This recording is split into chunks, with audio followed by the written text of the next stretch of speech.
আমি না যখন খুব তাড়াহুড়ো করে কোনো রান্নাবান্না করি আর সেই রান্নাটা না খুব বেশি মজা হয়। যখন দেখা যায় অনেক গুছিয়ে গাছিয়ে মানে সবকিছু প্রিপারেশন নিয়ে একটা রান্না করি খুব মনোযোগ দিয়ে, দেখা যায় সেই রান্নাটা যতটা মনোযোগ আর যতটা ভালোবাসা দিয়ে রান্না করি সেটা ততটা মজা হয়, কিন্তু এতটা না। আর যখন খুব তাড়াহুড়োর মধ্যে শর্টকাটে যেভাবে মজা সেভাবে রান্নাটা করে ফেলি, সেই রান্নাটা না খেতে ভীষণ মজা হয়। হ্যালো এভরিওয়ান, আসসালামু আলাইকুম। আশা করছি সবাই ভালো আছেন। ছোট একটা ভিডিওতে সবাইকে স্বাগতম।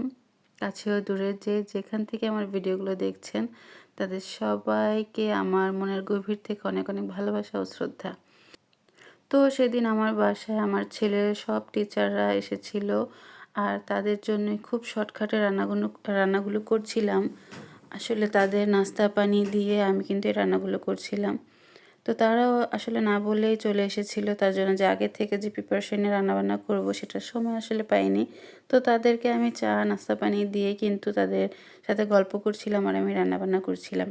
তো এখানে আমি রান্না করছিলাম আলু টমেটো দিয়ে যে কাজলি মাছটা আছে সেটা একদম ভুনা ভুনা করব। তো সেটার জন্য প্রথমে বেশ কিছু পরিমাণ, অবশ্যই এই রান্নাটার মধ্যে পেঁয়াজের পরিমাণটা বেশি দিতে হবে। পেঁয়াজ তেলের মধ্যে ভেজে তারপরে এখানে লম্বালম্বি করে আলু কেটে নিয়েছিলাম। সেই আলুটা দিয়ে বেশ কিছুক্ষণ একটু তেলের মধ্যে ভেজে তারপরে এখানে যাবতীয় যত মশলা আছে সেই মশলাগুলো আমি দিয়ে খুব ভালোভাবে কিন্তু কষাতে হবে।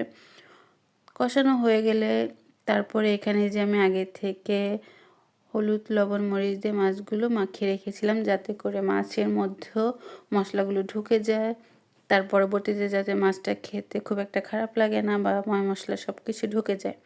তো মাছটা দেওয়ার পরে আমি জাস্ট উল্টে পাল্টে একটু মিশিয়ে তারপরে একটু 2-1 সেকেন্ড ঢাকনা দিয়ে ঢেকে তারপরে এখানে আমি পানি দিয়ে দিয়েছিলাম সেদ্ধ হওয়ার জন্য। আর সেদ্ধ হওয়ার পর কিন্তু আসলে আমার বাসায় কারেন্টে সেদিন প্রচণ্ড ডিস্টার্ব করছিল আর ভিডিও নেওয়াই হয়নি।